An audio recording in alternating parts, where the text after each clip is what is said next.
Hi! Welcome to Kids Club Online. I'm getting ready for Vacation Bible School.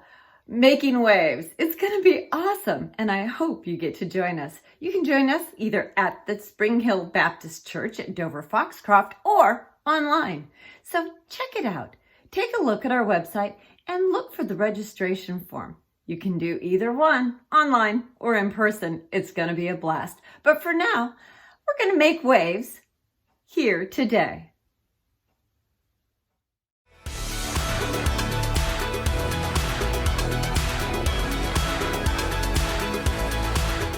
Hello everybody, I'm Haley and I've got something to show you. It's called a ripple tank and it will help us see waves in motion and it will help us learn how we can make waves because what you do today can change the world around you. I always thought you needed something like an ocean to make a wave, but that's not the case. A wave can start with something small like love. When you show love to someone, it starts a wave of love that spreads out to more and more people. It's what you might call the ripple effect. You might not have seen the ripples in that shot, so let's see it again in slow motion. See how the ripples got bigger and bigger? That's what happens when you show love. And that's not the only wave you can make in the world. You can make waves of peace. Waves of joy. Woo. Waves of patience. Oh, sorry. No, come back. I am so sorry. Lost my temper a little there. Well, maybe more than a little. Guess I didn't make a wave of patience, huh? The good news is our story today is all about patience. It looks like I need some patience today. And I'm gonna need a mop, too. Now, for an amazing story, inspired by the book of Proverbs, chapter 15, verse 18. King Solomon, one of the wisest men to ever live, collected many wise sayings in the book of Proverbs. Chapter 15, verse 8 tells us, "A person with a bad temper stirs up conflict, but a person who is patient calms things down." Let's see how this truth might play out in our lives today. Izzy stared at her mom in disbelief. But theater camp is the best week all summer. I feel totally fine. Dad tested positive. He's okay, but he's got to quarantine, and I think the rest of us better stay home this week too. This is so not fair.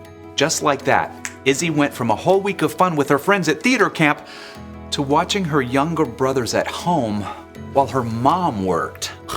Can't they just go over to Aunt Rena's? That was the plan, but we don't want anyone else to get sick. We're not sick. It's just a week, sweetie. We'll do something fun later in the summer to make up for it. The next morning, Mom rushed through the kitchen. I've got to be on a Zoom call in 5 minutes. Jack, Ben, you listen to Izzy, okay? She's only 2 years older than me. She's in charge. I'm gonna play Mind Build. No screens until after lunch. Get outside this morning. Outside? Or read. Do something creative. I was supposed to be practicing Hamilton songs. Mom headed upstairs, leaving Izzy with her brothers. Okay, guys. Pick something for breakfast. French toast. Great. Get the eggs, Jack. Get the eggs, Jack. Jack! I'll get them. Bread, vanilla. Don't you need a recipe or something? It's in my head. I'm not eating something you just made up in your head. I'm not. Everyone loves my... Izzy turned to see Ben reaching up for eggs on the top fridge shelf. Careful! Izzy stared in horror. 15 eggs had exploded all over the kitchen floor. Izzy exploded too. Ben, you're such a klutz! I'm sorry. Don't yell at him. Yeah, well, if you'd gotten the eggs like I said, he wouldn't have dropped them. I'm eating cereal. Izzy grabbed a roll of paper towels and shoved them at Jack. Not till after you clean up those eggs. No fair. Yeah, well, life's not fair. Izzy slammed the fridge door shut. which made 2 cereal boxes on the top of the fridge tip over and land in the egg mess.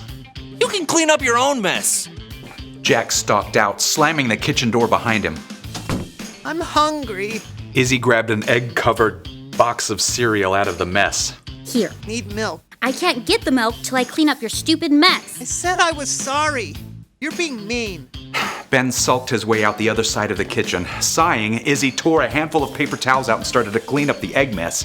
Mom peered inside the door, earbuds in. I'm on mute. What is going on?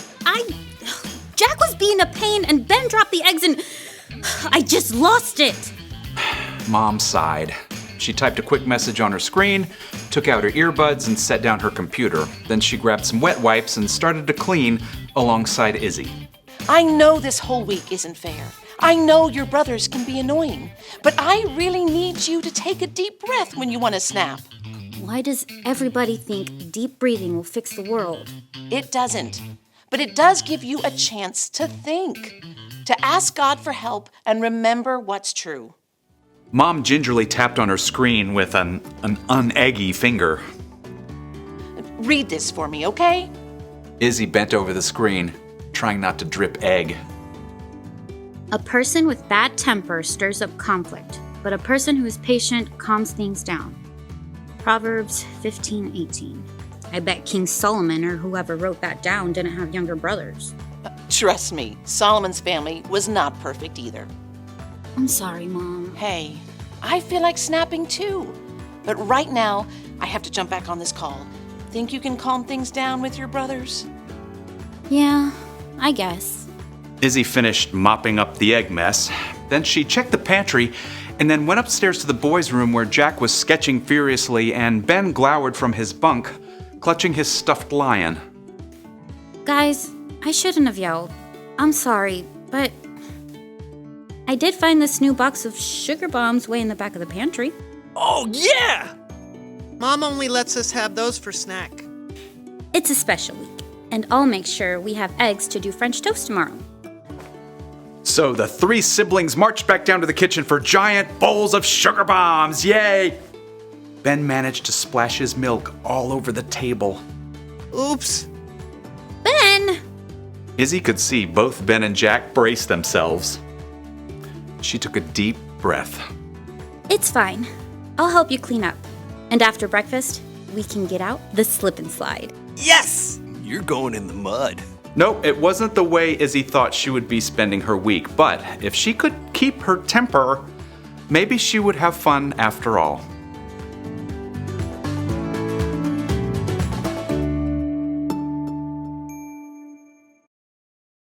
One of the Proverbs of Solomon is this: a person with a bad temper stirs up conflict, but a person who is patient calms things down.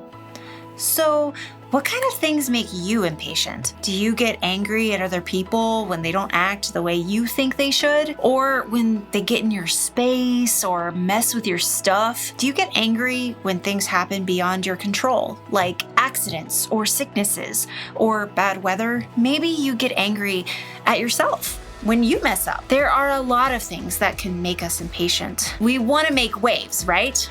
Start a ripple effect. But when you're not patient, you can make a wave too. More like a tsunami. Yeah. Patience is one of the hardest virtues to get good at. It takes a lot of time and a lot of practice. So, when you feel like you're about to lose it, you can try taking deep breaths. Or you can count to 10 or 20 or however long it takes. Or you can talk to God. When you put your trust in Jesus, the Holy Spirit can help you show patience. When you learn patience, you can go from someone who makes a mess to someone who calms things down. The one thing to remember today is this: be patient with each other. Everyone you see has their own struggles with impatience, so help each other out.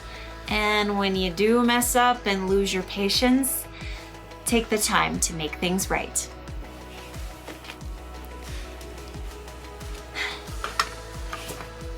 I'll see you next time.